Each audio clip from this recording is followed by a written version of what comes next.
Ladies and gentlemen, welcome to the fifth match of the LaneSmash series.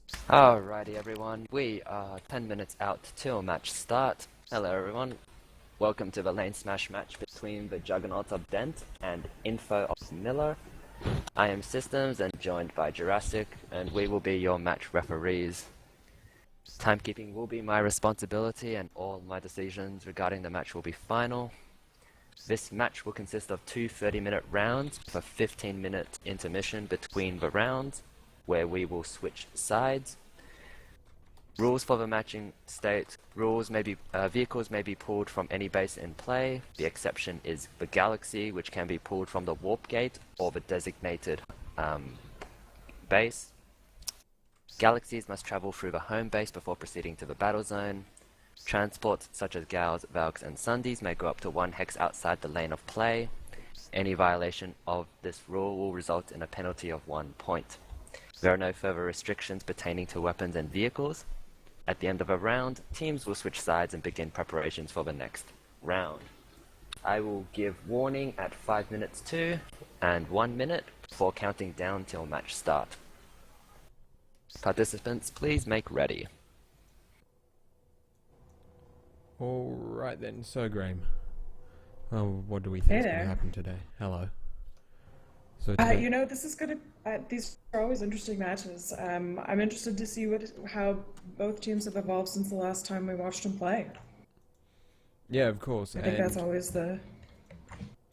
Yep, and going into this round, of course, we have the JUNT team sporting a roster of Axis Bond, Flutter Age, Horto, Esral, Newt Newt, Jack Mac, Chunk of Metal, Strawberry Kisses, Cracker, Justified Georgian, Daveska, Killer Cave, Goots, Kalane, Dyslexic Spartan, Shaz, Moist, Pope, I'm Your Senpai, ADOS Attack, Sev Katan, Tom, Ashtree, and Vibroman. A very strong team there, I think, from the BRIGGS side. The JUNT side, sorry. Yeah, and I'm interested to see who. Of course, after the game, you get to see all the stats, and that's interesting to me. But it never compares to the actual strategy and tactics, because in LaneSmash, you don't have the option to go to a different base. You just have to change up your tactics and keep your morale and communication up. Yeah, and that's certainly something that I think both of these teams are strong in. If we go and look at the Info team roster, we've got Farah, of course, one of the Planetside Battles admins, and a FC for Miller, with Aprix, Squirrel, Neve, Toonie Boy, Stero, Dima, Red, Kauth, Mega, Torn, M18 Rotary, I presume that's a pilot there, Joanna, Sirius, Primer, Ahorn, Pyromanus, Fallout Stress, Dunno, Bazio, Vobel, a Wash Machine, and Pookie. So again, I think that's a very, very respectable side there on Info.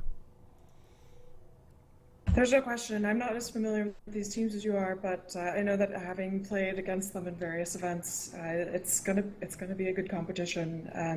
There are a couple of people that I expected to see from the Info team that aren't there, and a few new faces, or new names rather, and then same for the JUNT team. So there's certainly going to be a little bit of evolution in the gameplay just for that. Yeah, certainly. Like it's very much going to be a battle of the two teams right now. Definitely down to the tactics that they'll both be employing and how they choose to play out this match. Yeah, there's no question about it. Okay, we only have a few more minutes before this is going to start. I don't know, do you have any specific thoughts about the bases involved? These ones were revamped in the most recent update, and so we've got some unusual big building configurations as opposed to familiar ones. Yeah, certainly. So, of course, at the Alatum end of the spectrum, we've had very little changes, as far as I'm aware, if you want to correct me there. We've added a Sundara Garage to NS Materials, our starting default base, along with some shelter, but not too much happening there. Now if we go along though, it's more towards the Havar end. We've seen huge changes to these bases, and I think that'll definitely have to play into the team's strategies for this round. Yeah, and somebody in stream was saying that M18 is actually Symbol, so that will be Star of Miller's Gang Squad. That'll be a very interesting addition. But yeah, Match will begin in 5 minutes from now. Yeah, the big change is this new building that they've got, the one that's got all these doors. It's really hard to find good choke points over at Havar Databank. And I like the building just because it is really versatile, but and there's a couple places where they've been putting the points, sometimes on the bottom floor, sometimes on the top floor. Yeah. Yeah, no, it's definitely this new building that they've added in has made an impact to the flow of the map in general. Like when we designed these, it was based around the old one. The teams have to play their strategies for each of the bases. Yeah, no question about it. There's so many different points of ingress to these buildings now. I don't know, it's going to be as frustrating as it is interesting. Variety's the spice of life or something like that. Yeah, it's definitely going to be yeah. It's definitely going to be important for our teams to keep their wits about them if they don't make it on that first push, because otherwise, almost certainly they're going to get rolled. I think just if they cede too much ground whilst frustrated, it could really knock onto them. I think eventually somebody's going to develop some strategies and tactics for managing these new building configurations, but the developers they used to have the 4 most common building configurations on our axis at the warp gate on all 4 continents, but now they just have it on the 3 that haven't been revamped. I'm wondering if they're going to take those away entirely, or maybe they'll put them back and then add, because I know those are really useful for training purposes.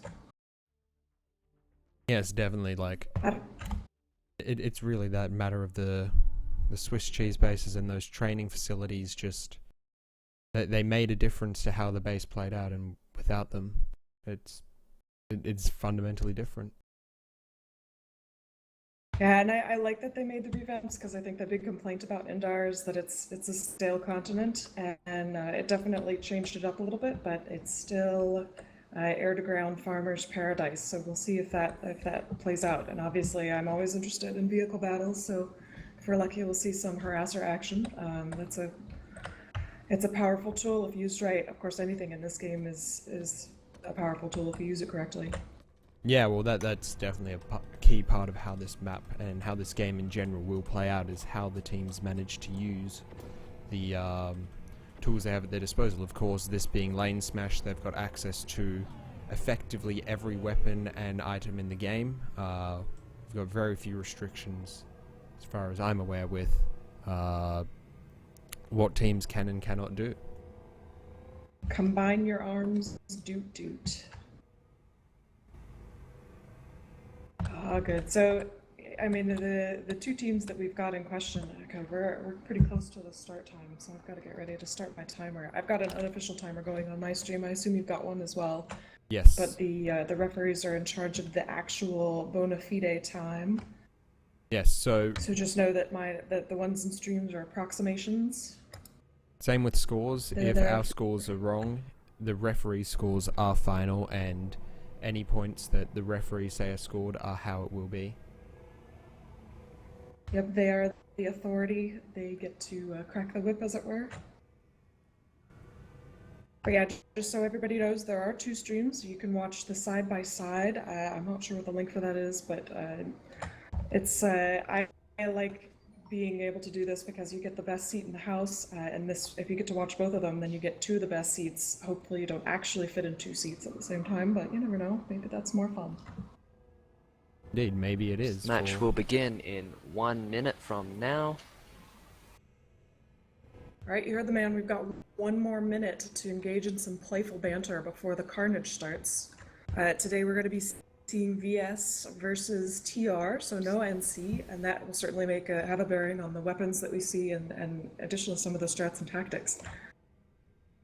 I think that the max, I don't know, are maxes allowed in this particular match? Because the pounders and mercies and mutilators versus blue shifts, that's always an interesting. I mean, a pounder max versus any kind of VS max is usually a hands down the TR is going to win, unless you're doing a lot of crouch, AD kind of action.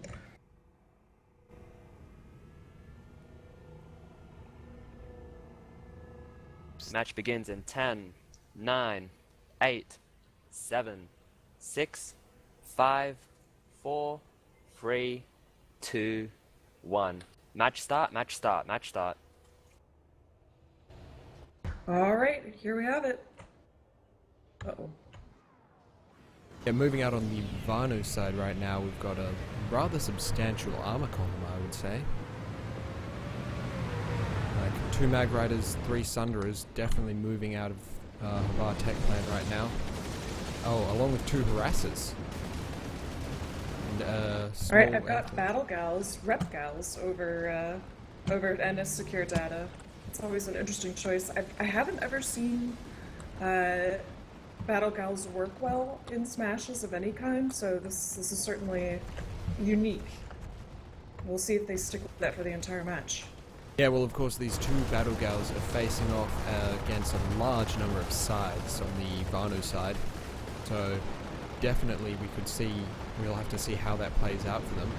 Because there are a number of mosquitoes as well, so it will be a test of which team has the greater air potential. Indeed, as always. Alright, I think my timer's not working, sorry. I can screw with that, or try to give you guys a better view of what's going on the ground. I think I'm going to stick with going on the ground, because that's what's interesting. Yep. So Alright, we've got a couple of rep buses. I love rep buses. They're so cheesy and so delightful. It's like poutine. Number of Alright, so far yeah, someone point just asked how is many what Mozzies they're TR. running, and I would say they're probably running most of a squad of Mozzies by the time. There's about 8 that I'm seeing, but of course some have gone down since the match started. And we do now have TR on point here at NS Secure Dive Lab. Of course, we have to remember that's not super important with the base cap mechanic changes that came through semi-recently. And I've got a little nest up here. I can't tell yet if it's AV or not, but I see gatekeepers and I see walkers. So presumably this is the TR AV nest that's aiming down at NS Secure Data. There's a lot of focus on AA, which I'm interested in. I assume that that's a tactic based on JUNT's strong points. Yeah, well, JUNT, of course, made of Jugger and Dent. Jugger have a real reputation on the BRIGGS server as being a very AA-focused and just general harassment-focused outfit. So, of course, them playing into a strength in a match like this isn't exactly uncommon. I am curious to see, though, they've not pushed up towards NS Secure. I wonder what their play is there. Well, I love watching these Sunderers drive like harassers. That's my favorite. But yeah, that is interesting. I mean, if only we knew their minds. Yes, if only we could look inside the mind as well as finding each of these teams and find out exactly how they intend to play it out. Because right now I'm just confused. Of course, we have seen. Alright, well now we've got the BS moving up. Yeah. They've just lost some vehicles. We've got harassers. We've got those rep buses, but they've got to stick together if that's going to be useful. The TR is doing a really good job of keeping things tight, which is an issue if there's strong air, but right now the air is being taken out by those walker tanks. Yeah, BS is not having a good time. With this as well, we've got a number of TR prowlers. I think I saw 5 locked down prowlers facing off against that Vinyl incursion, and that's not going to be a fun experience if you're on that other side. Yeah, they're doing the genius. I love this. We've got the rep bus on the inside of the wall, and we've got the 2 tanks on the outside of the wall. I think only one of those is going to be close enough to get reps. That's a great way to protect your repair AMS from hostile ground vehicles. They're going to have to get air if they want to take it out. Unfortunately, there's only one.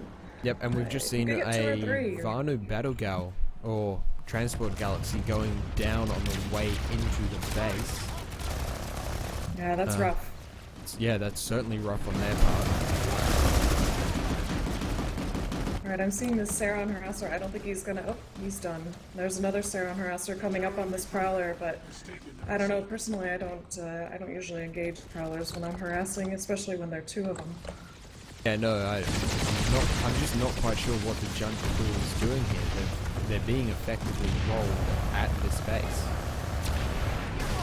Yeah, and getting that toehold makes a big difference. Yeah, well, Not seeing much infantry. particularly because in these previous matches we've seen very little change in base ownership past that first cap point, especially on maps such as this, in which there's only one neutral base. Interesting, and I'm seeing NGs with archers, which is always refreshing to see people taking advantage of those new options. Ooh, this poor little lightning is not going to have a good go. I know, I'm just watching that now, and there's a Skyguard Lightning that just got triple teamed by a number of TR Prowlers. And now I think we can see the TR forces moving up towards Havar. Of course, there is a lone Mag Rider up here facing off against them, and I don't think he's going to have a good time versus those new tennis ball shooters and that one MPT. Yeah, no, we can see him now. He's certainly retreating away, trying to get out of that line of sight from the Prowlers. And of course, that harasser is definitely going to have a good time actually harassing, but engaging those vehicles is not going to be a good go. Yeah, I'm just having a look further back into the Vanu set now as well, and they are bringing up armor, but it seems primarily focused on Sunderas and a couple of Liberators. Sorry, a couple of Lightnings. Well, I think they probably lost a lot of their nanites in that initial assault that got decapitated, and that is a technical term. Alright, we've got another armor column here, right? Rep buses, which is always good. They've got to stick together though if they're going to make that work. Yeah, if they get too spread out, it's not going to happen. Yeah, we've certainly got that Vanu Sunday group forming up now, and they are winning ground back against this TR. So we've seen the TR were up at the rocks getting close, but they are now retreating back towards NS. I wonder if this is part of some larger strategy for them. I don't think they needed to retreat. The JUNT team is getting pretty stretched out as they start to move up. I mean, they've regrouped now, but if they're gonna spread out like that, they're gonna make themselves very easy targets. Yeah, well, I think they're now relying on those that aircraft who have taken out a number of the Prowlers and the TR's inability to pull new tanks from this NS secure data labs. They'll have to bring their tanks now up from Alatum, and having a look down here, you can see one new Prowler coming in, but oh, I spoke too soon. They're now bringing in a new Prowler force to combat this change by the BRIGGS team. So they're taking advantage of that soft cover in the walls, shooting over, which reduces the amount of surface area that the hostiles have to shoot at for the TR. And the harassment team is, I mean, they're harassing, but I don't know. I don't know if they're being truly effective at the moment. Like, I'm seeing some smoking Prowlers in the distance, but not a lot of explosions really for the Prowler side. Well, the TR I think is playing it safe, which I don't blame them. Yeah, no, they've set themselves up in the heart of this base here, and really don't seem they're getting shot at, but they've got so many repair summons that I doubt that anyone can really do anything. I can't remember. Are they going to be getting repair benefits from that ammo tower as well, or is it just from the Sundies? It'll just be from the Sundies for the ground vehicles, but four repair buses stacked together, it makes for a very, very hard to crack them up. Particularly one so close to the A point in here. And yet, looking down at the A point now, we've got two TR Maxes sitting on point 3.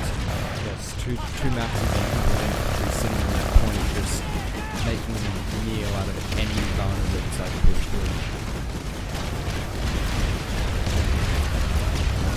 through. Alright, here's some infantry action. Let's make it happen. Alright, so they're taking advantage of this little double stack and getting the high ground, and the Vanu's going to be shooting down on the TR that are around. They might be able to make this work with just infantry. Oh yeah, that's the thing, is the walls in this base do segregate the infantry and the vehicle play, but of course those vehicles that they have outside can impact the infantry's ability to come in, which is why I think we see the You see the Vanu forming a wall up on either side to stop those TR tanks and Sunroos coming around back to their spawn. Well, they're using the cover that they've got at the TR, and so is the VS, so this is, I mean, obviously you're right. I mean, this is going to come down to the infantry battle. Yeah, Or we see... Dhaka.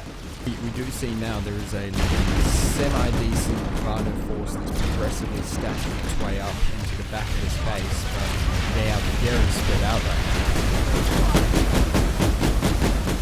now. I'm always appreciating the use of snipers. We've got Vanu wall hacks, or Dildars, we like to call it on Emerald, which is a very important game mechanic. And those Dildars will be critical for the pushes, because the building will know exactly where your enemies are coming from. It means you can set up a much more effective defense to combat them. And I'm watching this heavy, who's thinking he's going to get a flank on these guys. Let's see if it happens.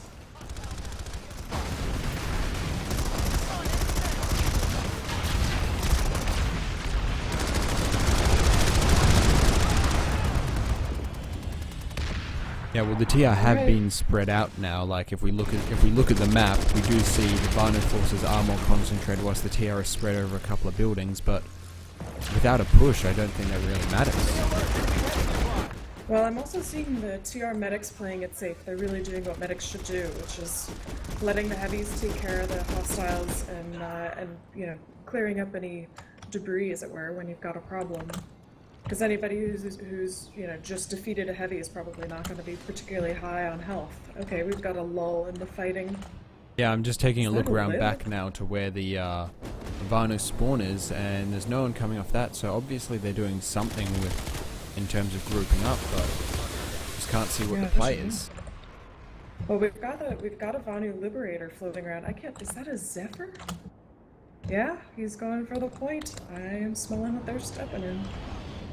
Imagine, yeah, they must be bringing in a Liberator now to try to clear out some of that max concentration, and we do have 2 Vanu players on the point. Yeah, I see their wall hacks are still active, but I think they've been backcapped. Is that what's going on? Identified a Republic mosquito. Could they be? Yes, they have. Oh wow, we've missed that. If we want to rush over to Havar. Alright, TR has already pushed into the point. They've got the point flipped, and it looks like they have set up camp in here. Yeah, so this comes back to what we said earlier about once these bases are taken, it is very hard to take them off, and we're seeing this now for the TR, who, despite having some advantage, have just been pushed off the Havar physics line. Well, that's the really hard part, is once you start losing ground, keeping your morale up. So, presumably they've got some sort of morale booster in the form of something they can either snort or laugh about. Yeah, you'd certainly want to be making light of this situation, because if this team gets down, I can really see this base loss here impacting their ability to continue. I don't know, the VS might be able to defend this. The changes did make the spawn considerably closer to the point, which makes it a lot easier for the friendlies to defend it. But at the same time, there's so many places there you can sneak a beacon onto the top of this building. Yeah, light assaults really have to search for it. Yeah, and we can see now a Valkyrie flying in. I'm going to take a look and see if it's actually fully loaded. It is proving rather difficult, but it appears to be doing a flyover, and yes, they've just dropped an infantryman on the roof. We'll see what TR infantry is now on the roof. We'll see what he has to do. But so the fight has moved back to NS secure data, and a lot of that is because the TR did not bother to take out the VS spawns. They're working on that now, but it might be too late. yeah, well, we've just seen a single TR drop onto the roof of Havar Physics, but he just seems to be there more as a nuisance than anything else. If we come into this NS secure fight, we see that they are losing the single, so. Well, they've got 3 buses set up in here. It's pretty hard to take out 3 ret buses at once unless they focus fire, and they're actually not. Yeah, which they've is just kind of a they've shame. just taken out the spawn bus. They took out the deployed bus. Okay, that is smart. It's just the air that's looking at the other ones. Alright, that's goodbye to the VS spawns. Let's get back 15 over. minutes remaining in the match. 15 minutes. Because now the TR has their opportunity to see if they can make that work. Nope, everything's quiet here at physics.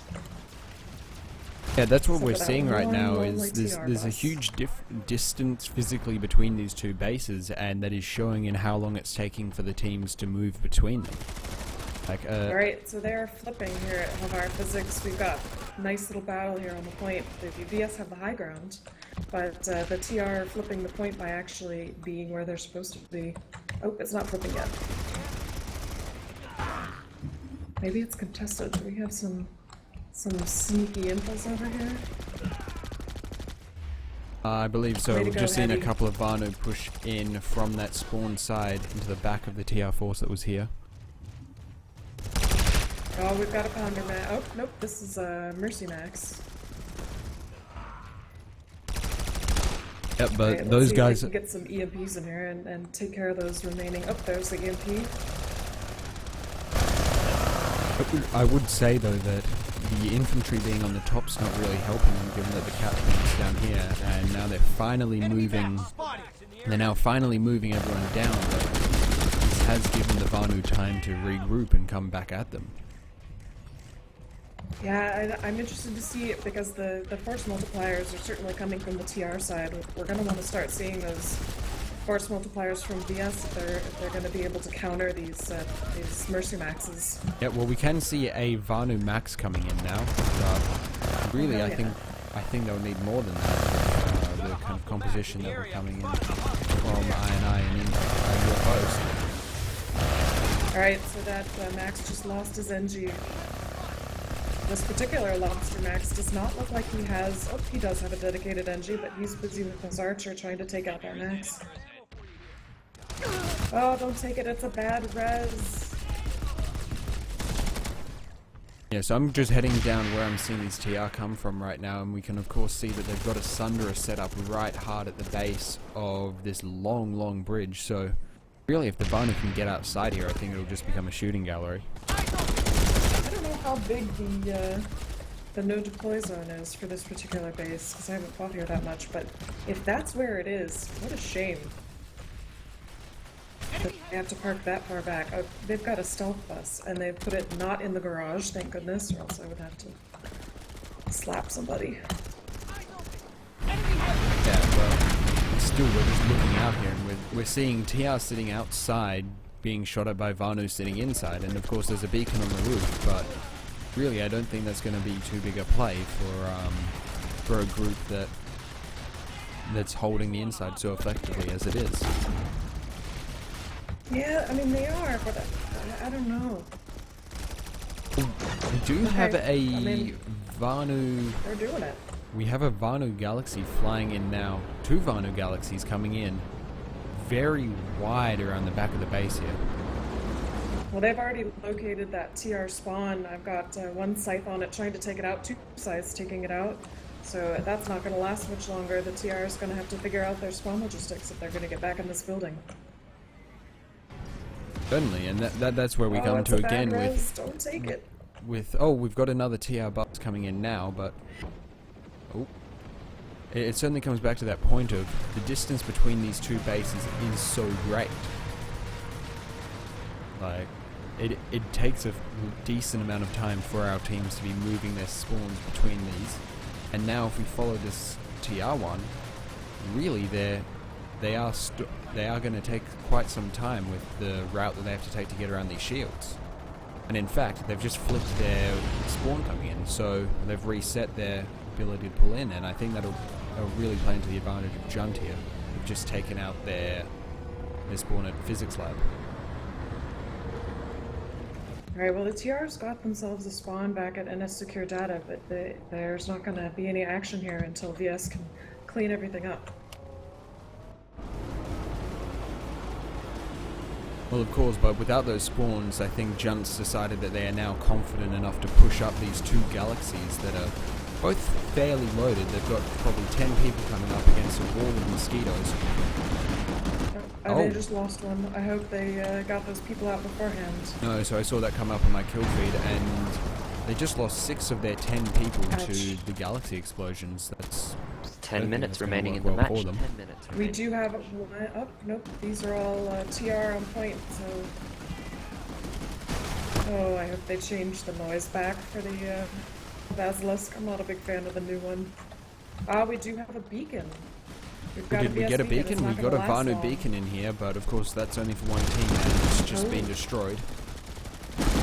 Yeah, he's not gonna make it versus that Max. Oh well.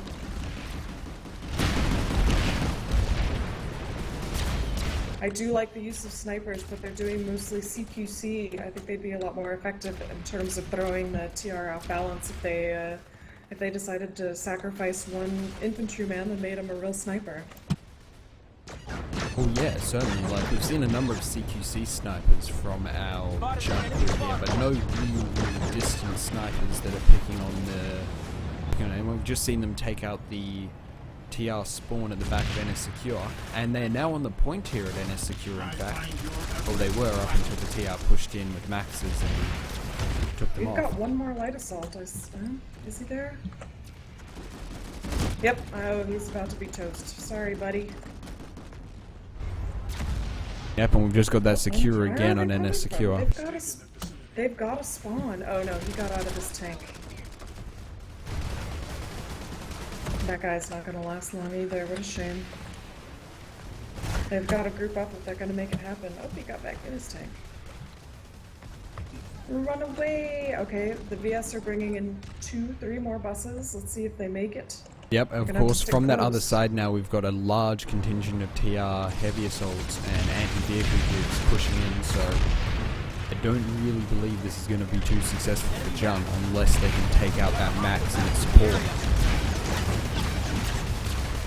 Yeah, he's got a good support team. His engines are sticking close. Oh, Ah, of course, but they we've got have that just PPA. they have just hit him with the photon pods, but he's still up and he still has his support engineer, so Nope, NG's done. That Max isn't gonna last much longer if they know what they're doing. yep, Oh, all and there done. we go. We see it go down. So of course now the Vanu have got spawns up here at NS Secure that they can really play off, I think.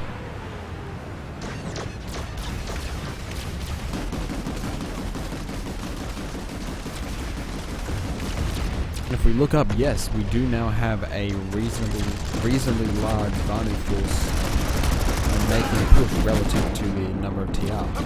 Of course, these engineers think have they've just already been abandoned their backcapped Mac. again. No, they're getting to resecure at that base, so for their sake, I really hope that that goes through for them.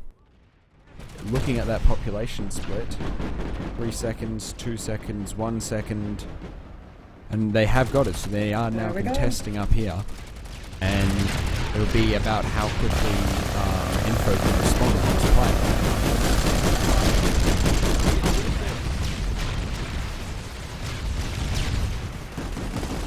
Of course, we do see that Info have a spawn bus up here at NS Secure on the bridge, and that will really cut Oh, down well their played. support times to the point compared to the Vanu who are running in from the hard back of the base where they're being shot at by a number of prowlers and sunderers. Yeah, if they were really smart, they'd have another bus underneath, but that rep bus is going to be a little vulnerable all by itself, even though it's in a really good spot. Yeah, Right, we've we're really getting now a we've got a light single assault onto the Basilisk bus tower. going up against 3, and yep, we just saw it go down, so this spawn is now very compromised.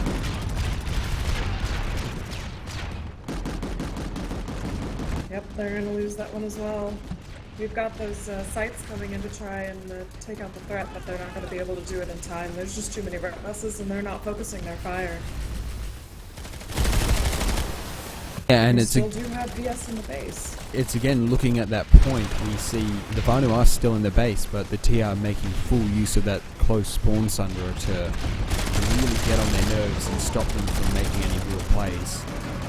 I'm also not seeing the beacon getting past. That squad promote me function is really important. I think everybody should have that copy pasted into their little folder so they don't get in trouble.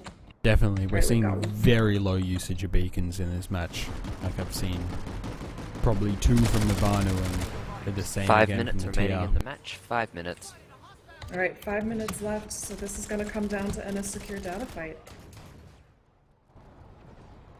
So far the TR seem to be ahead in all of this, but it's actually a lot closer than the first 5 or 10 minutes would have suggested. Well, of course, but closer than those first 5 or 10 minutes still isn't very close. We do have a very large TR force just making a meal out of any kind of Vanu that are pushing in towards them. Well, they're doing a really good job of keeping it tight. Their forces are grouped up, and that's what you really need to be up in your teammates' business if you're going to make those rep buses work. Yep, and So we're once you get spread out, whoever's lagging behind is easy pickings. and we're Those about to buses see are that super again squishy with without this Vanu Sarin harasser that's coming in, going up against the four Sunderers on its own. It's really not having a fun time. Yeah, poor guy. Gonna be okay, buddy. There's beer for what ails you. No pun intended. Okay, that was terrible. Don't Do fire see me. this Vanu Galaxy really making a dive for the point, and again it goes Oh, down toast. to the power of those Sunderers and the TR anti-air. Well, that's what? 10 Bazzies and walkers trained on that one vehicle? It's not gonna last long. That DPS is incredible. The sneaky scythe. Sneaky Scythe sneaking around, but you just don't see what he's really achieving. Yeah, indeed. And we've still got some TR here on the point. Are they moving up? Let's see what's going on at the next base. Yeah, looking at the map again, I think we've just got the kind of midway fight. We've got a Vanu spawn hard up against Havara and a TR like Sunderer ball sitting down their end, and anything in the middle is no man's land.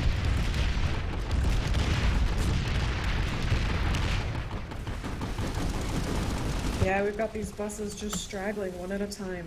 That's not gonna do. They've got to group up. I understand their sense of urgency, but they've got to get there together if they're gonna get there in one piece. Yeah, and that's where we're seeing the Vanu side lacking continually on this fight, is they have not used that group.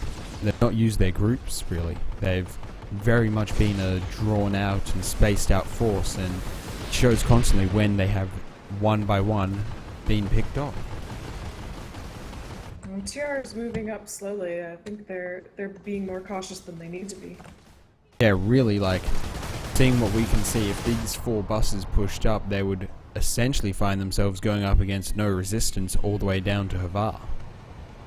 There really isn't any need for them to play it this safe, so I think they're almost just stalling for time now. Because of course we do Yeah, have... that may be what's going on. Yes, It because... doesn't make for good viewing, but oh well. Yeah, well it That's is, not we that's do... not their problem. It is, we do have less than 2 minutes now, so effectively this round is over because neither team can capture any of the remaining bases. So imagine both of them are just sort of trying to take pot shots at each other and stalling it out, waiting for time.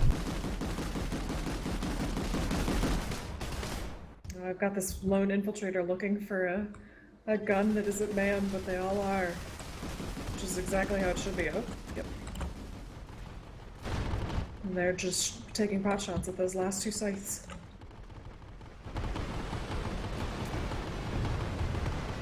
I don't know if that site I- decided to bail. He might be able to get on point, but I do think that this is Match some... end in 1 minute. Just listening to systems talk there, I do think that this format could really benefit from something like an overtime match, because we are seeing now they're really just stalling out, both sides sitting there just waiting for the match or for the round to end. oh, this is a farmer style I think TR would still have it, but Of more course, kills is and more they better. the TR do have the points here. It's just if they allowed for that overtime ruling, whereby the match would continue until such time as the point is being secured. I really feel that it would mean that they would continue fighting right up until the end. Indeed. But Let's see what the of course VS now is we've up to, got but they've still got their 2 buses hanging out. yeah, we're going on just over 10 seconds remaining. Match end in 5, 4, 3, 2, 1. Match end, ladies and gentlemen. Match end. All Alright, there players, it is. please redeploy. Get rid of your vehicles and your deployables. I will be flipping the continent so that we can get our warp gates set up again.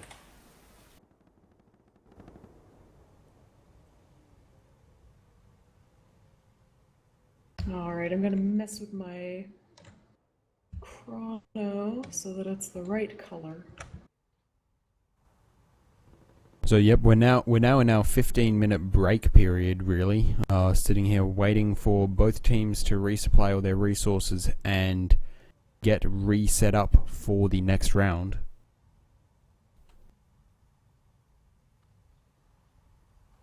Yeah, so they've got to get rid of all those vehicles, all of their deployables, and 15 minutes is just enough time for them to get all of their nanites back, and as long as they're pulling their vehicles now, and I think VS probably expended a lot more nanites in that last match than the TR, but only because they let the TR pick them off piecemeal.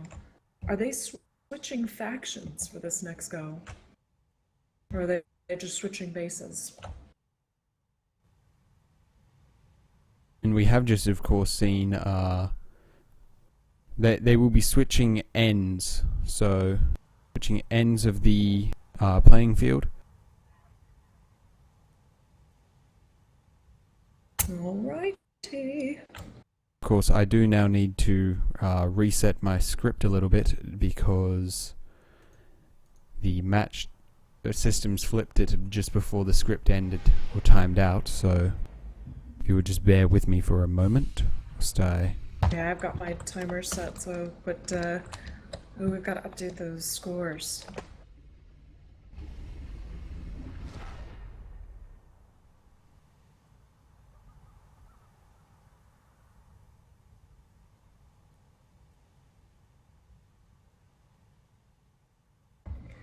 Anywho, so yeah, let's see what happens in terms of the VS strategy, and see if JUNT decides to do something a little different in this next go, because this is their last chance. Hopefully they're keeping morale up. They did have a really successful push back to end a secure data, but the question is, you know, can they literally pull it together? Can they be close enough to one another on the map to make the strategies and tactics that they're using work?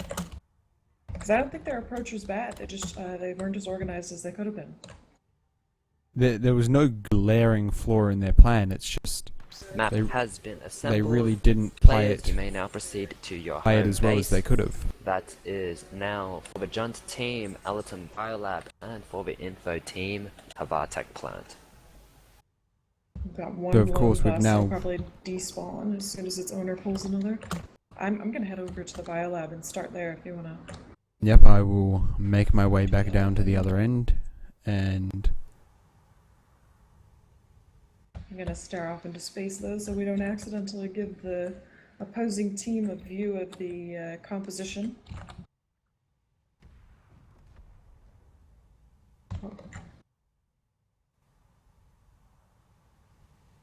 Beautiful landscape. Let's go have a picnic. Just get a girl stuff.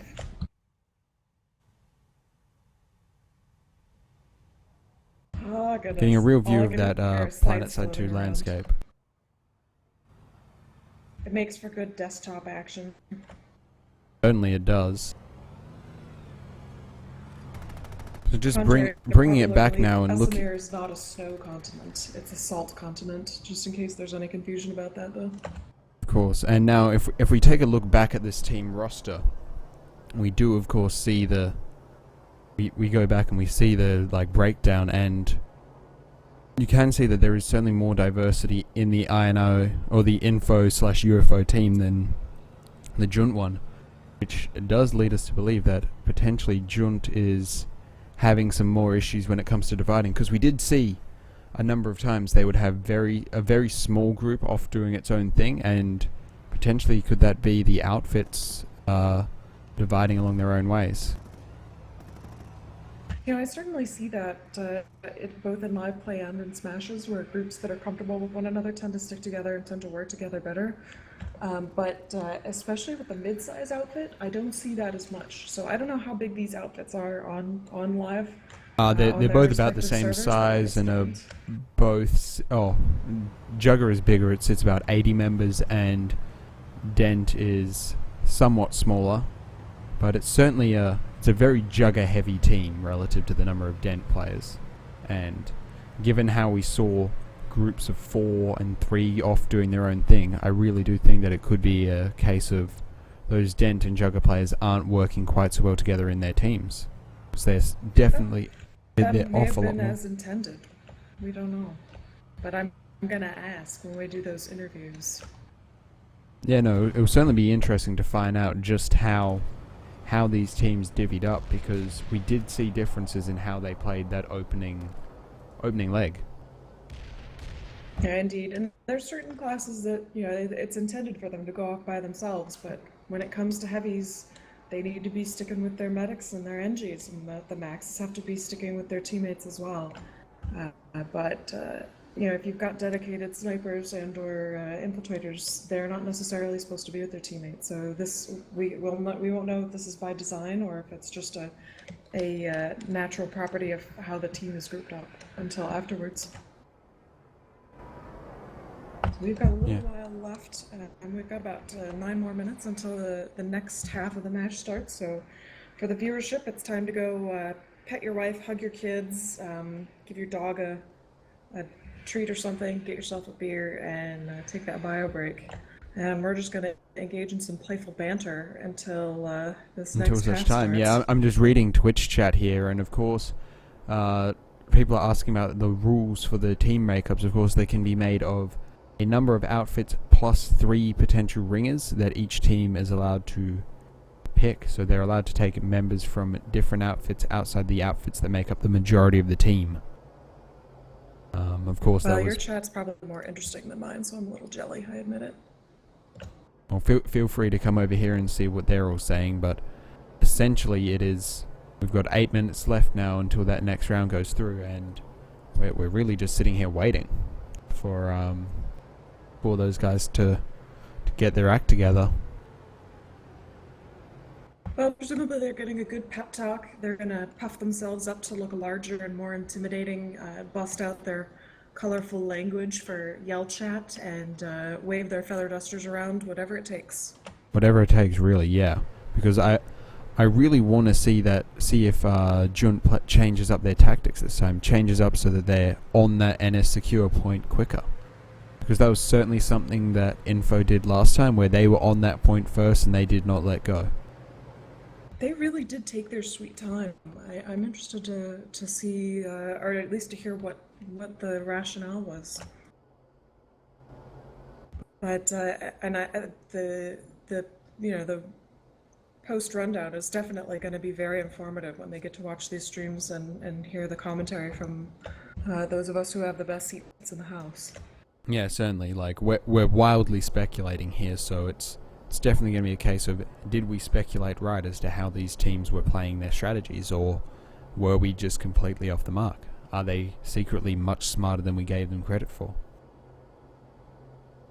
So we do have a good question in chat, which is how can somebody take part in one of these battles? And the answer is right there. You join an outfit that's participating. Depending on your server, there are going to be a lot of different outfits that do participate. Some participate more and more often and in different kinds of events. Typically, the smaller outfits are more interested in these kinds of competitions like LaneSmash. Outfits of all sizes participate in server smashes, so it's really down to the style of play that you're interested in. Yeah, of course, and it really is that kind of, you find an outfit and you get on their roster, and there will be more than enough events for you to sign up for if you're in one of the major ones.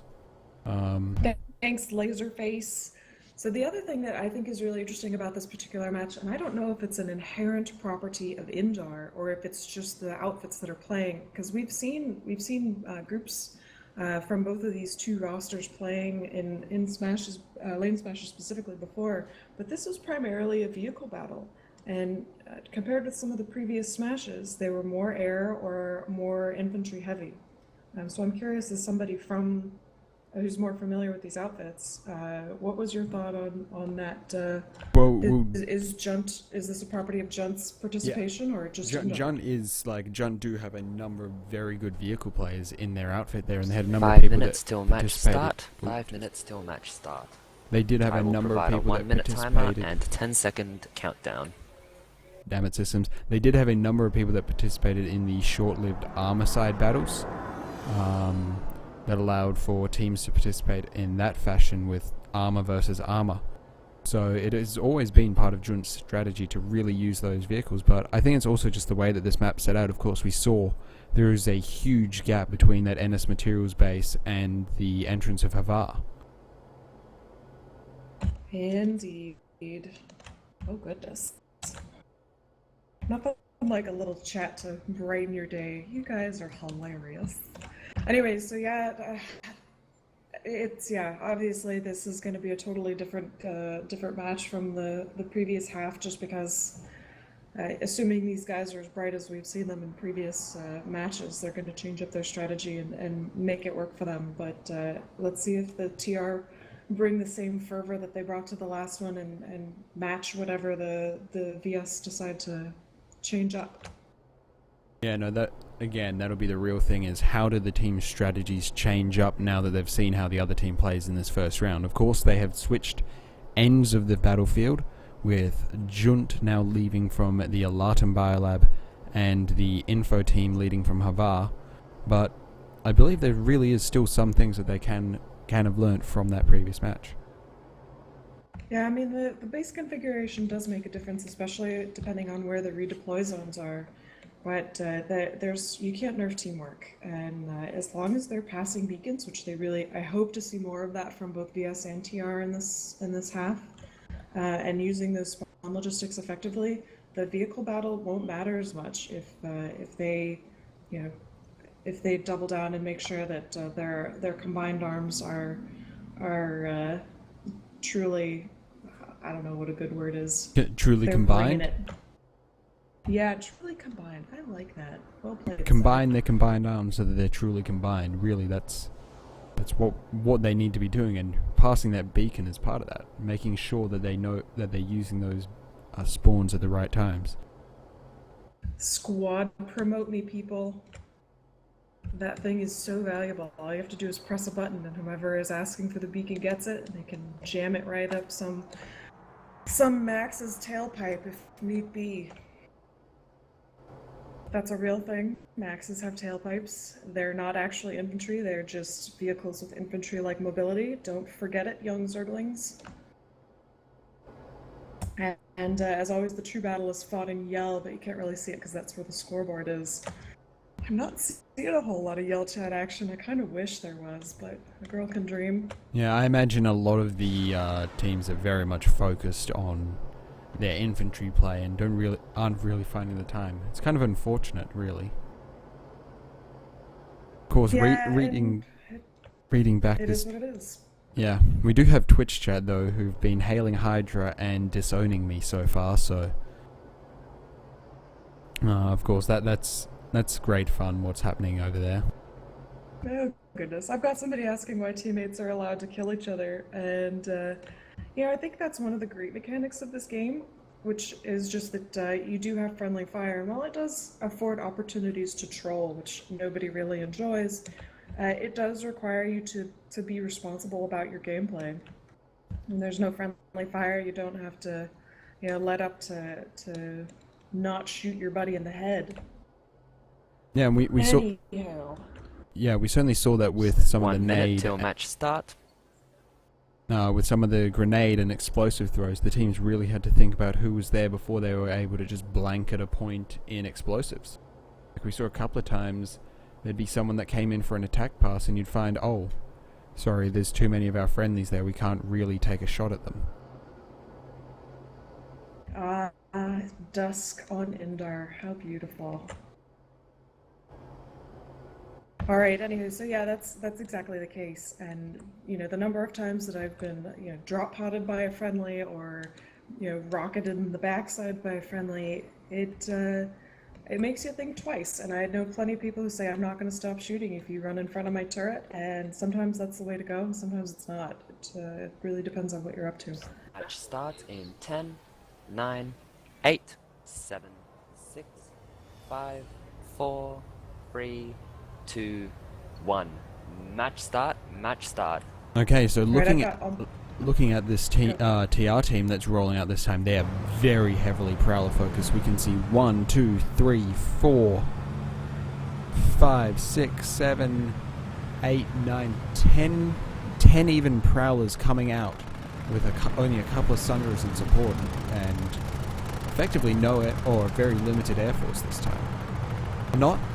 So I've actually seen something completely different from the JUNT team, which is they've got one mag rider, they've got a couple of harassers, they've got their little AV nest that's sticking together, which is what I like to see.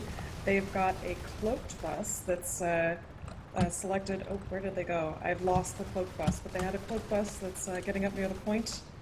And so yeah, there's definitely some change to their strategies. Let's see what happens to the tactics as well. Yeah, so Already looking at the flipped team the split point. right now, these Prowlers are all going to be 1-1, but they are moving around as a group and locking down, so they've got some real angles firing on this Vanu group that's come into NS Secure.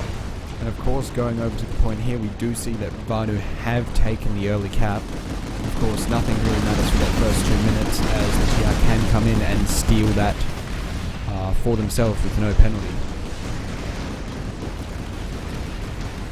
And I think we've just had our first explosion with the Vanu losing one of their buses, 2 of their buses, Yep, 3 of all their fire buses. done. What a shame. We've got that remaining mag rider, but I don't think he's going to make much of a difference versus all that hostile air. The harasser might survive a little longer, but just for improved mobility. But VS is on the point. They've got 2 buses.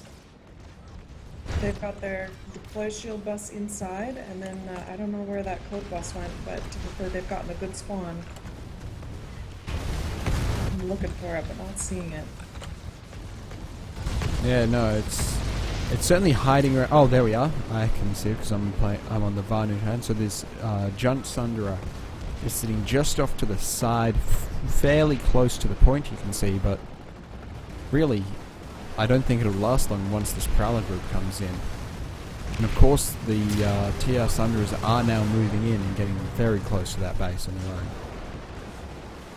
Well, they've got that wall around them, so we'll see if all of this armor can actually make difference. All right, we're seeing. I've got a VS spawn beacon, and it looks like they're setting up camp in these adjacent buildings, which is exactly what they should be doing. I'm seeing a lot more of VS out in the open than I would want to if it was my squad, but Of course, hey. their logic in that could be that they do have this rather large air force overhead, and it has made quite a good job of taking out a number of the our air force and forcing them to focus really on that air battle. So there's no real air to ground in play at the moment. Maybe this is subterfuge. Oh, I might have You've got spoken too soon though. We have just seen a number of TR Mosquitoes making dive passes onto this point, but with 1 minute 30 remaining, I can't really see any TR infantry moving in, can you? No, I can't, but I'm seeing all those VS scatter into the buildings, which is exactly what they should be doing. Except for that poor medic. What are you doing, medic? Get inside where it's warm. Oh, is that a TR? Nope, that's another VS. He's toast. Yeah, so like we said, that Nice. the TR Mosquitoes are now making those dive passes, but again, oh, we do have some TR infantry moving in now. Yep. I see that counter max, and then this heavy moving up. Let's see if they can get to the point in time, because I don't think that heavy is going to make it. He's about to walk into a room that's got a blue shift max and a Gorgon max. Yep, but of course that all they need is one person on the point at the end of this, and you could be seeing that happening right now. Rise to the moment you We've just seen a It's very flipping, large oh my TR drop, goodness. and with 48 seconds remaining, it would look like the Vano have been effectively wiped off the point. Excellent work, kids. I'm gonna bake them some cookies on my CPU. Oh, we've got some low pods coming down with 30 seconds remaining. Can the Vano take a retake? I just don't think they can. There's not enough time. No, they're entrenched. Even with the damage that they're taking from those pods. Oh wow, and we just lost that site. There are too many of them. There are just too many there are too many TR on point. Oh, and they've got their rep bus there now. Yep, so they've got that Sundra moving in again to, I presume, that bridge position. It looks like the same Sundra that was moving in last time. And yep, 2 seconds remaining, full squad on, and again. They're dropping in their drop pods, but it's not, that's a little harder to coordinate if everybody's going to drop at the same time, because that depends partly on people's connections. Yes, and well also again, we've seen that issue where JUNT just seem to have really dropped the ball on their moving as a group. Like looking at them moving in now, it's so easy to spread out all the way from their Sundra to the roof of the building. There's no real group that's formed up and pushing through the tier.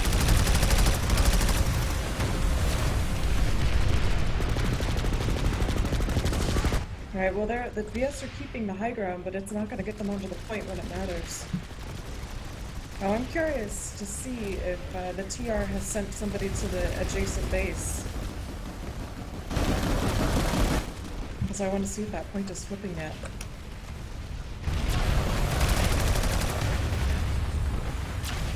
So when I'm looking at research, I see there's VS here, but I'm not seeing the TR yet. I assume that what they were up to was making sure that any TR who were sent up ahead of time are not going to be flipping the point.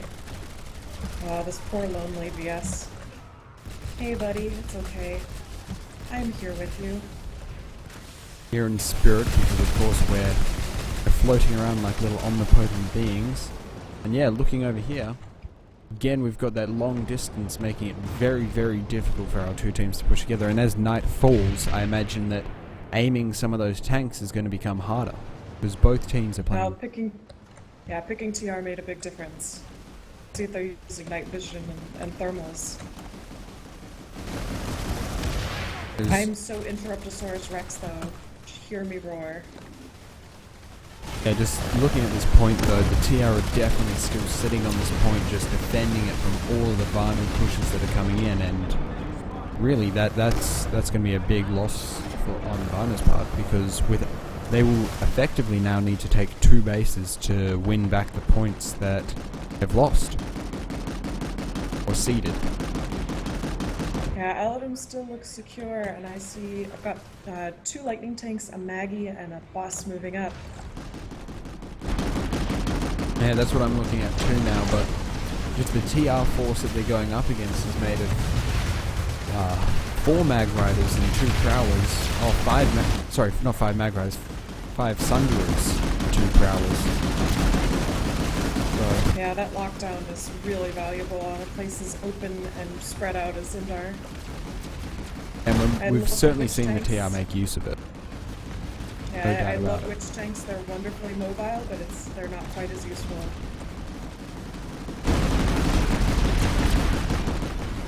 Yeah, good comment from chat. Night OP, can't see anything. Yeah, like even us with our bird's eye view, we're really finding it hard to spot some of these guys if they're not shooting. Oh wow, the VS just lost that Liberator. Let's see if the second one does any better.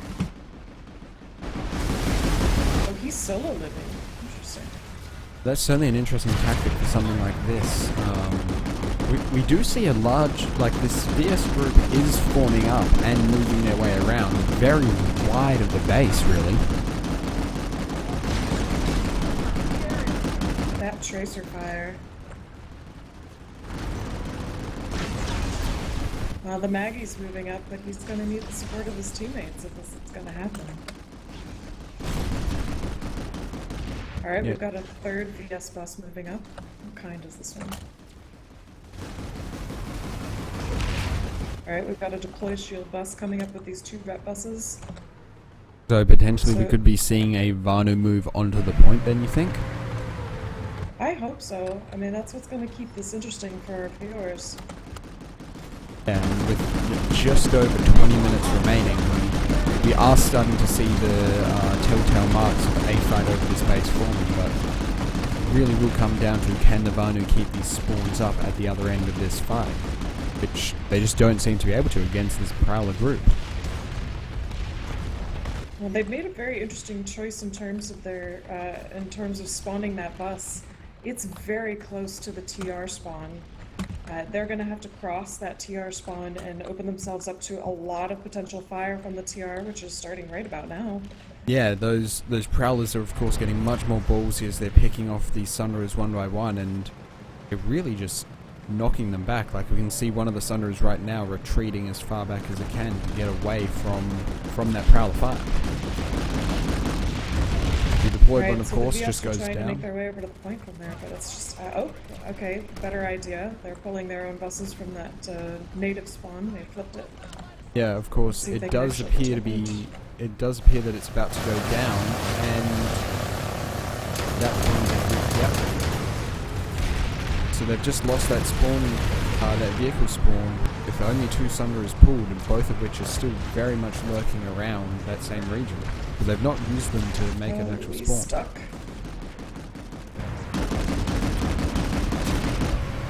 Hopefully they can get that improved spawn logistic and make this happen. We've got another bus in that spot that the TR took advantage of last time up on the bridge. And of course, that cuts down the TR's spawn time to the point by a huge margin, and Right. in a situation like this, that's huge. Like being able to get on that point 10 seconds faster than your opponent does make it much easier to hold a base. And now that the TR is on point at Aladdin Research Lab, those forces are going to have to redeploy pretty fast. I've got 2 heavies and a medic here at Aladdin at Research Lab, and then the VS have a couple of buses, but they're kind of struggling. Oh, a flash! Yep, and of course the Yeah, Vanu that's have a good moved those points up, but they are losing this Research Lab, and Research Lab is significantly harder to take back and hold than the Havara, I would say. Like the point is much further away from spawn, and your opponents can spawn in considerably closer.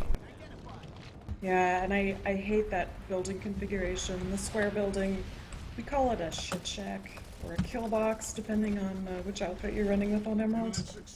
And that's really what it is. It's terrible to defend. It's got so many open doors and windows. All And you need is a well-placed bus, and everybody inside is toast. Yeah, and with that air superiority that we've seen INI and UFOs gain with that info coalition, they can really just turn the area outside it into a kill box as well. Oh yeah, we've got 1 lone TR infiltrator who's still alive. Somebody else took a bad res. Where are you going, buddy? Alright, he's finding a safe spot in this adjacent building.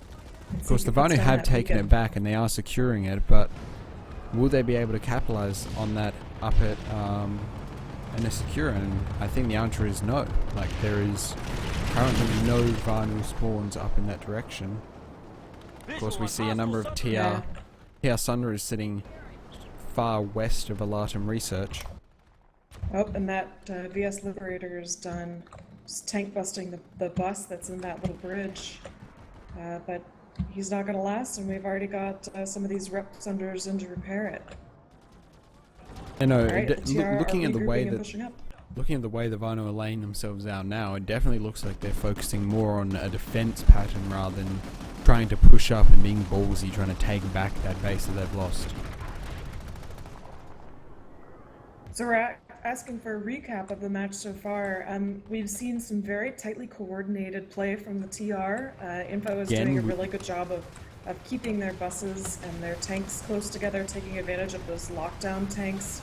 Just speaking of that, sorry, we've got an example of that right now. They've just pulled a number of Sunderers, probably 10 Sunderers out of NS Secura, and Yeah. they're coming in It's a as a lot of fairly buses. tightly controlled group. Like, there's 2 that have broken off on their own, but The others have sat back here and making some headway on their own. Well, I'm interested to see where those two go. Oh, this lightning. This lone VS Lightning is not going to have a good time when he runs into them. Yeah, no, you can see him retreating back up now, trying to get away from... getting away from both those teams. Oh, both the Sundings that are coming in. Yep, you can hear that telltale sound of the Furies at the moment, just starting to shell that point. Of course, that Vanu Sundra next to the A spawn has now been eliminated, and TR have got their own bus in its position. 15 minutes remaining in the match. 15 minutes. For better or worse, the TR bus is a rep bus, so it is going to be super squishy, but as long as it's manned, it's going to be a mobile spawn point. And of course it can make use of some of these... Oh, it's gone now, but I was going to say it can make use of a number of these low walls to get some cover and repair itself. Well, they're already abandoning these. Those VS are taking advantage of their rocket launchers and trying to take out those points, which is exactly what I would do too. Yeah, it does look like they've been surrounded on a number of sides by the TR though, and I imagine that's putting a lot of stress on the line of the Vanu, because they've just got so many holes that they have to fill. So I've got 1 pounder max and his faithful NG inside this point. And they're taking out pretty much all the VS that are coming up, which I'm really impressed by. Okay, now we've got a couple medics too, that makes it even better. Ah, TR, I'm impressed. Yep, like they're holding that point and have been doing so very convincingly for the past minute. So right now I don't really see the Vanu getting back in with the dribbles that they're sending at that point. Yeah, they've really got to stick together. Use the buddy system, people. Yep, and just hopefully for you, chat, I've just boosted the gamma on that, so you should now be able to see the night battle a little bit better.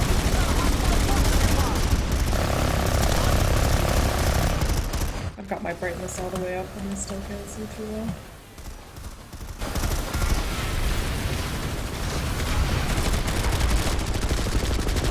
Yeah, there's sort of a definite line up at the top of these buildings to the west and the bottom end between the two factions, and I just don't see the Vanu traversing it very comfortably.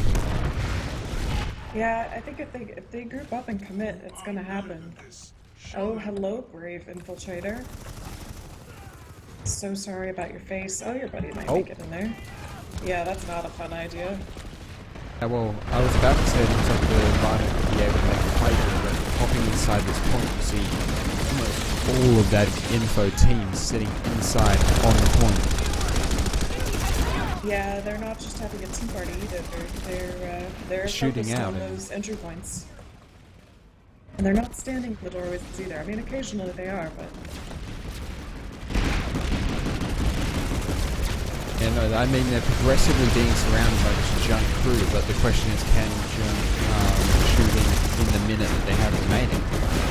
And honestly, up against some of the odds they've got, I'm not entirely hopeful about that. Don't take it, it's a bad res. Oh, looky here. We got it. No, they've got their maxes converted. Ah, there we are, now we're contesting the point, but that's going to be a very long cap until they'll be able to push back up again. And of course, in this time, the info team can push back and resume their cap with the time penalty effectively. Oh yeah, every second matters in this kind of gameplay. Let's see, right now we don't have much time left. I forgot to start my timer again. Yeah, so we're sitting at about 11 minutes remaining in the match, so I expect our referee will be making a call soon. Moving up towards NS material, we see 1, 2, 3, 4, 5, 6, 7 Sundras spawned up, and effectively all the repair Sundras making a wall against incoming Vanu forces. I do see see a blockade bus, which is always good to have. Put those in between you and your rep buses. Yep, wow. They've gone even more beyond those 7, so I guess, hazard a guess, we're up to another 10 Sunderers moving in. Sunderers are the true tanks, if you ask me. Yeah, of course, I'm not sure how effective they'll be against main battle tanks, but if you can get them all concentrating fire on one of them, it will be damaging. Well, the TR is losing some to VS Air. And they're starting to get those Gorgon Maxes in that little simple building. I see a lot of them smoking, but unless they focus fire... Oh, okay, one more is down. Yeah, so the TR are VS losing a minutes number of these remaining in the Sunderers match. now, but 10 minutes. they do definitely have those repairs of working overtime to keep their buses together. But I think this might be the first real loss we've seen from Info up against the coordinated Varno forces. Yeah, interestingly enough. Like we could say previously before now, they've lost out on the capture, but this is a real wipe that's just occurred. And could we see a Varno comeback here where they capitalize on this and get some momentum up towards NS? Alright, let's see if we're going to see another push. I'm seeing more buses. I don't know where they're going, but they're pulling more buses. The TR or the Varno side? I've got 2 TR buses, and they're actually headed, I guess maybe they're flanking their own base, I don't know. Yeah, I can Right, see we've got 2 3. TR buses sitting up far west here. Both smoking, they've just lost one, so... Well, I've got 3 AA buses and 2 Lightnings that are pulled up right behind the A point at NS Secure Data to the southwest. Yeah, so the bus that Right, I'm there's a following 4th. would appear to be moving around to meet that pack. Interesting. I'm not sure what they're up to, but maybe it involves kazoos and various party favors and glitter, which would make me happy. You've proven worthy of Honestly, I don't Varno's see why legacy. like glitter. It is truly the cancer of craft supplies. It's true. But yeah, looking around here, we've got a random TR Sunny sort of just deployed out in the middle of nowhere. Like, if we open up the map, it's effectively just hard in the top corner border of the bases. And I truly don't know what it has. It may be there for infiltrators or for somebody to change class as AA Max, maybe? I don't know. Potentially, it's just it was so far out of the way. Of course, we do have another TR push coming up, 2 Lightnings and 2 repair Sunderers moving up, but they're sort of just stalled out on the edge of the base. Yeah, they just lost one of their Lightnings. One of their buses is smoking, but they've got the healthy bus in between the hostile fire and that bus that's damaged. So hopefully he can get wrecked before it's too late. But they're losing a lot of... The info team is losing a lot of nanites in these pushes that are unsuccessful.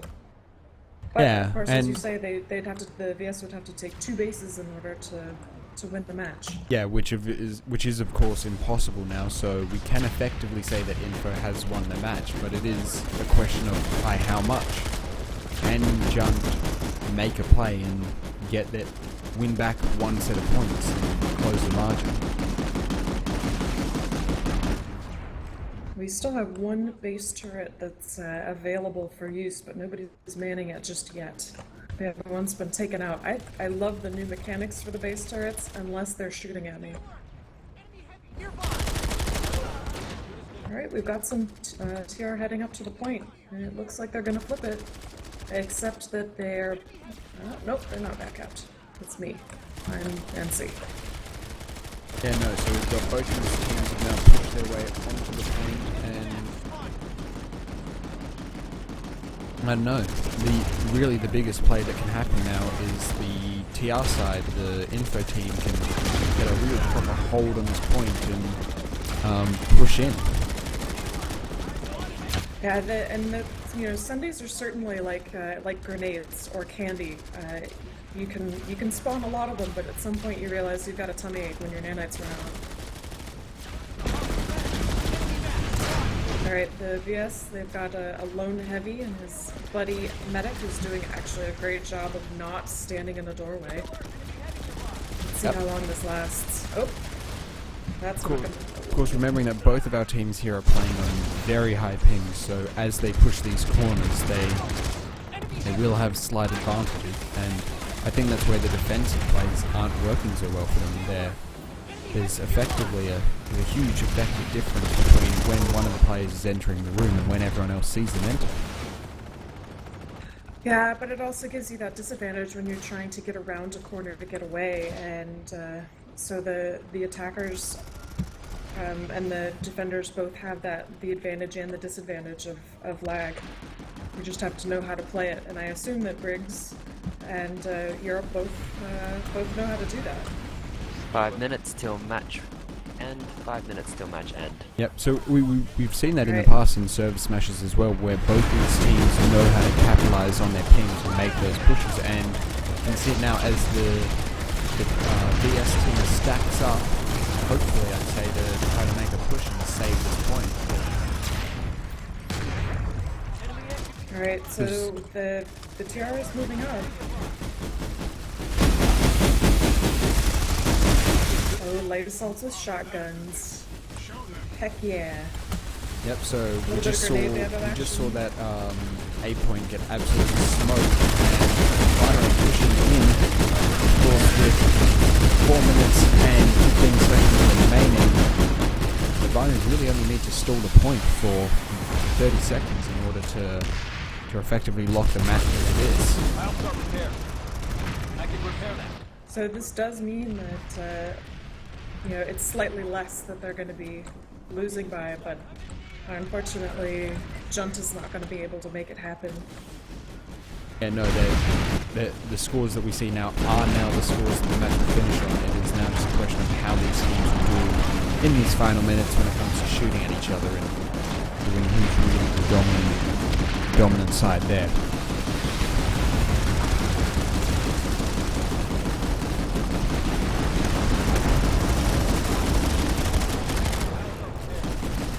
Alright, TR is making another coordinated push up those stairs. Those maxes are probably going to go in first. The Yep, heavies so are right outside the door with their launchers.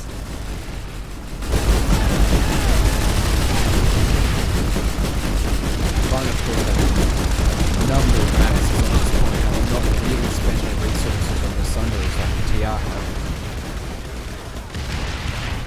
Well, you can't cap a point in your vehicle.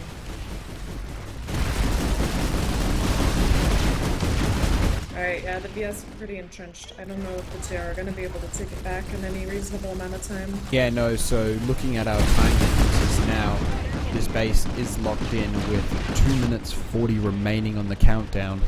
Of course, our mainstream countdown is 10 seconds too slow, but as soon as Systems 2, our head referee, calls the match end, that will be it. And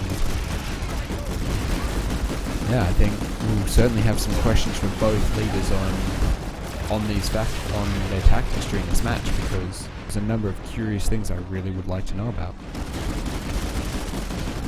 What are your top 3 questions right now? I want to know about what JUNT strategy was with the real slow pushes that they went with both times, like even when they had the distance advantage.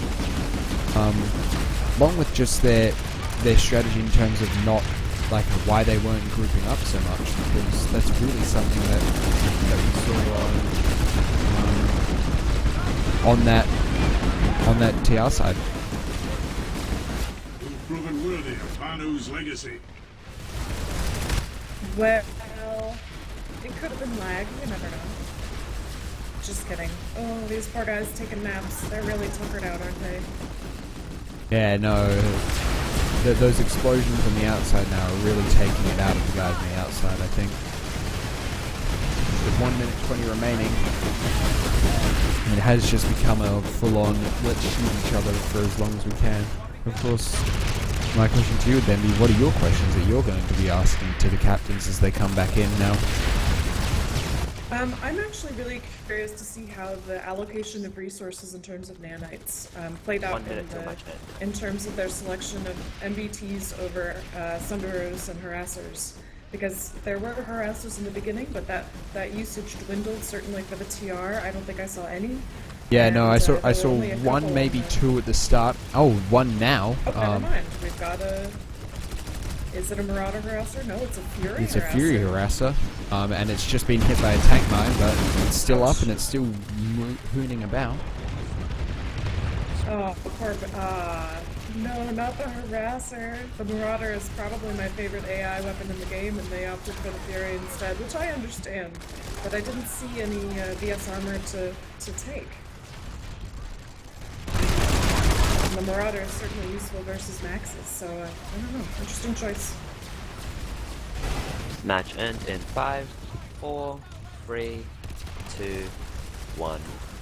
Congratulations to Info for winning round 2 and the match. So that is Thank it. you That for all is participants. our game right there. Any parting comments before we bring everyone up? Just Good game and well played, everyone. The second half was a lot more interesting to watch than the first, so thanks for that at least. And yeah, let's bring up our team leads and ask our questions. User was moved to your channel.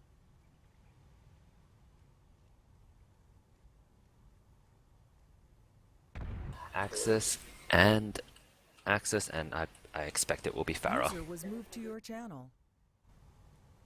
User was moved to your channel. that was Hello. that was an interesting game. There wasn't much movement after those first base captures, I would say. Got some questions for User you. left your channel. Okay, dokie. So Yeah, go ahead. oh no, Graham, you go ahead. My big question was about the allocation of resources in terms of your selection for vehicles, because we saw a lot of vehicle play. I like vehicle play. Not everybody does, but we saw MBTs, we saw Sunders, we saw a little bit of flash usage and some harassers. What was your logic behind that? Well, it depends on which half it was, first or second. Well, let's start with the first and go to the second, but obviously the strategies changed based on the first, presumably. Yes, so I was glad that we had a Latin first because I didn't want to reveal the fact that we were going to go extremely heavy tank from Havar. So the idea was that it's open tank country and a Latin has such a close runtime from, that you only take 20 seconds to get to the base, right? So I knew we'd be set up first. So I knew that if we could get the high ground overlooking the approach from Havar physics, it'd be great. And I didn't want to kind of half ball. I didn't want to take 2 tanks or 3 tanks. I took 5 prowlers, and I took the appropriate number of proxy rep sunders and deployed sunders. And I figured if we lose the air game, so be it. It's a low flight ceiling. Everything's okay. The ESFs can cheap it up, or they can just go anti-air sunders so we don't get bombed. It worked relatively well. And we won the base. We fended them off. We even killed a couple of galaxies with our prowlers, which we laughed at. And then, and we saw them incoming. We realized they didn't have the composition to deal with us, and we wiped them out. We made a big mistake after we captured in a secure data lab in the beginning with our vehicles because we just didn't spread out. We didn't actually think what to do next, so that was a bit of poor planning. And then that was it. We didn't honestly expect to take Havar physics. And props to the Jug guys and their their teammates. They put a lot of pressure in a secure data lab. I actually thought we might lose the base, and overall priority was to put as much pressure on Havar physics as possible. Never going to capture it. But we had 9 people staying behind defending and 9 people going up and attacking. And it was just hold the point, let it tick down, wait out the half, and then that was that, Yep, so that's your side. So Axis then, of course, we saw you taking a much more reserved approach on that first half. What were your tactics going into that initial NS push? Ultimately, with the fact we have VS as opposed to TR, I would have liked more MBTs myself, but we just felt that Mag Riders wouldn't be able to stand up to Prowlers, so we tried to sort of work around that with more harassers, which didn't really work as well as what we wanted, so in the second half we then pulled up an extra MBT. But yeah, I think we sort of had the same general idea, slightly different composition, but it was always about controlling the outside of the base, and then I think in the second half we pushed too much into the, just the Prowlers pure DPS cone of fire, destroying us, and that let them get full control of it in the second half. First half was, I think we were a bit too slow pushing in. You know, we got to where we wanted to be, and then we just didn't push fast enough. Once again, that was because I think it was 4 Prowlers. Yeah, no, that 4 Prowlers just in a very good spot that was holding us up. Yeah, that was certainly one of our comments, was you took a long time to push in, but then also you were rather spaced out when you came in. Like, that's something that we were commending Info for, was coming in a very grouped up fashion. Was there some kind of strategy to that, or was that just the nature of how you were pushing? We were sort of looking for somewhat of a two-prong attack. I think we had a few issues with too many people going to the wrong way instead of going the way, so we weren't able to push the southern attack as hard as what I would have liked. I think we had too many people push to the north. We had a few issues at the beginning of the match with people having to be brought in at the last second off the subs bench, and so they weren't completely up to speed. Of course, and so of course, Farah, we saw you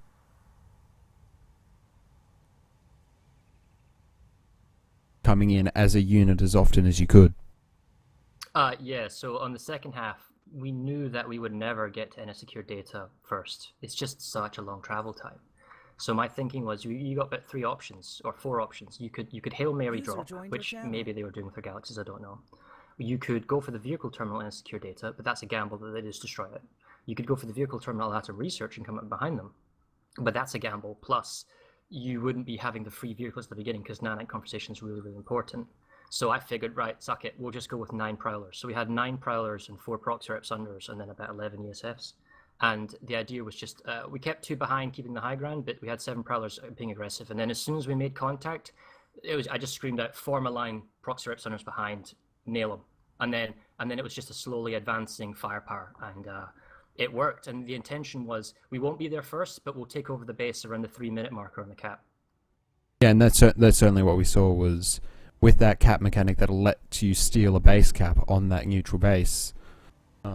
Effectively, that first little bit doesn't count. It matters who's on the point at the final part. So it's control of the base, either vehicle terminal or what's around or what spawn options they've got. Since we had tank control, we got rid of their spawn options. They had to rely on beacons, there weren't as many maxes, and then we then had boarding the point, and I was afraid that they would counter drop us, so it was kind of like every 5 seconds I was ordering people to get closer to the point, you know? yeah, of course, with JUNT we did see some very good defenses in there. So just run us through some of those in the first and second half axis, where we saw you stacking up and coming in very effective waves. Like, it didn't really take you many attempts to crack what would otherwise be some rather hard nuts. Yeah, going into it, we sort of, especially with the hard physics, we decided which way we would defend that. You know, go upstairs, clear the roof, or clear the top floor first. Don't even care about the bottom floor, just clear the top floor, take control, and then use that height advantage to move down underneath. So I think that's very obvious. In the second half, it added some research. Not so much pre-planned, it was more just which door felt like it was the weakest. And so I just gathered everyone up, get them to push in together, nade everything together and push in. Yeah, no, and we saw that certainly coming in being very effective. There was a number of times where Graham and I were like, there's no way they can take this, and then your team would just come in and absolutely make a meal of, just absolutely clear that point, and it was quite a sight to see. Of course, the map changed to nighttime partway through. Did that have an impact on how either of you played your strategies? Because we were certainly having some more trouble seeing what was happening with the developments at each end of the map. Nah, I had thermal, it was fine. I mean, one of the things, well, I mean, it's maybe not a night thing, but is nanite conservation. So when we got to the point where we took in a secure data, it was just like, hey, I don't want to see anyone with less than 100 nanites at the end of the game pull sunders. So they pushed us off the ladder, so we just pulled sunders. But I mean, I did say, like, make sure you've got thermal so you can see what you're firing at, and that's about it. Yep. And anything from you, Axis, with that, with the change to the nighttime? No, not at all. I mean, we jokingly said at halftime that it advantages the VS, but in reality it doesn't, so... Yeah, no, so essentially once everyone started shooting, we could find you, but with the nature of LaneSmash, where it is just along that one lane, yeah, there's not too much room to maneuver. Of course, another thing we did bring up was what your thoughts on how the match would end effectively 4 minutes before the end, just because of how the timers were working, where 4 minutes out from the end no one would be on point and it would just sort of devolve into a rock slinging contest from the extremes. First half? Yeah, first half, and to an extent the second, where after a point you both sort of just sat on your ends of the defined battle lines and flung rocks. The first half, it's really important not to waste nanites, because you don't have enough time to regenerate in the halftime. Because you need to pull a new vehicle, i.e. a Prowler, that's 450, and then you need to regenerate that in case you need to do a repull. So it was like, as soon as we hit the 4 minute marker where they could not capture any secure data, right, that's it, boom, absolutely no grenades, no maxes, no sunders, no nanite expenditure at all, only infantry fight. And that was it, and I'm sure they did the same because they didn't attack any more after that. Then on the second half, I made it very clear, keep attacking, use everything you've got, there's no point not to. That explains a lot, because we did notice at the end of the first half, we were kind of like, okay, where's the fighting? But you did make really good use of the resources that you had. The other question that we had was, how did the team composition affect, or how did outfit participation affect the team composition? In terms of, who went where? Did you have the outfits that that were already grouped? Did you have them stick together, or did you integrate everybody across the board? Maybe Briggs wants to answer first. Yeah, because obviously Juggo takes up most of the spots. It's more just interspersed amongst each other, just putting individual players in the roles that we felt they were best at. For the info guys, it's pretty much the same. We're more of a 12-12 split, but we're not NA and we're not UFO, we're info. So I have fire teams. They might have one guy from one outfit and two from another. It's basically, what do you like to do? What's your favorite class? What's your strengths? What's your vehicles? How do you like to play? Who's a pilot? Who's a prowler? And then they're given those roles depending on what they can do, rather as opposed to NA will do the infantry and UFO can do the vehicles. It doesn't work like that. Yep, of course. So if any of you've got any other parting comments, I think we can...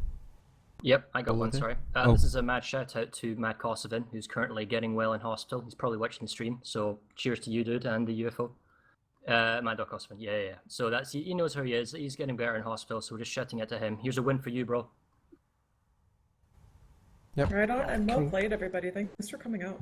Oh wait, Access, did you have Yes, something to say? Oh, sorry, I'm interrupted. I just want- Rex again. Oh, good. I just want to say congrats to Farah and the rest of Info. Well Hope played, you dude. match- That was Hope you see each chaos. other in a different lane sometime. Yes, in the future, maybe not this one. Very well then. So we will let you get back to your teams to debrief. Thank you for playing. It was a very interesting match to watch. Cheers. Cheers, bye. User Thanks, left mate. your channel. Yeah, for sure. I was always looking forward to the next go. User left your channel. Well, thanks to everybody who watched, thanks to everybody who participated, and to all the admins and the volunteers who organized. It seems easier to cast than anything else, but that's just because I'm comfortable with it. So thanks to everybody who made it happen. Systems, do you know when the next match of this season is? You're still here? Yes, I do. So the next match for the LaneSmash tournament will be later today, actually. It will be Kogu versus Food on Lane 4 on Amaresh. Which, of course, lane 4 is the lane between...